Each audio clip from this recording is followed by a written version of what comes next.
ஒரு முனிவரிடம் ஒரு பெண் தன் கணவன் வேலைக்குச் சென்று வரும்பொழுது எல்லாம் தன்னுடன் அன்பாய் நடந்து கொள்வதே இல்லை என்று கூறி அதை சரி செய்ய முனிவரிடம் வந்தார். முனிவரை பார்த்ததும் தன்னுடைய பிரச்சனைகளை எடுத்து கூறினார். கூடவே அதை சரி செய்யும் மூலிகையும் தருமாறு கேட்டுக்கொண்டார். ஆனால் முனிவர் கூறிய வார்த்தைகளை பொருட்படுத்தவே இல்லை.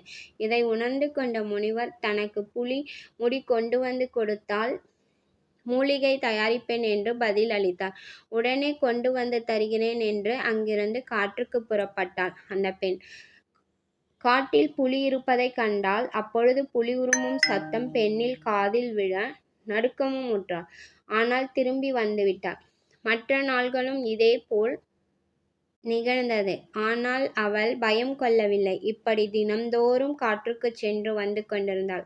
கடைசியில் புலியின் அருகே செல்லத் தொடங்கினாள்.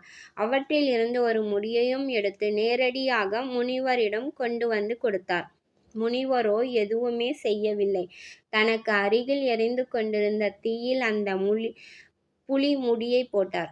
அதை பார்த்து கொண்டிருந்த அந்த பெண்ணுக்கு குழப்பம் ஏற்பட்டது. முனிவர் கூறினார், இனி உனக்கு மூலிகை தேவையில்லை. புலியின் முடியை பிடுங்கும் அளவிற்கு அதன் அன்பை பெற்றுவிட்டாய். அப்படியிருக்கும் பொழுது உன் கணவரின் அன்பைப் பெற கடினமான காரியமா என்று கூறி ஆசீர்வதித்து விட்டார். முனிவரின் பேச்சு அவளுடைய மனக்கண்ணைத் திறந்தது. நம் பயங்களும் சந்தேகங்களும் மற்றவர்களின் அன்பையும் நட்பையும் அடைய தடையாக என்றுமே இருந்துவிடக்கூடாது.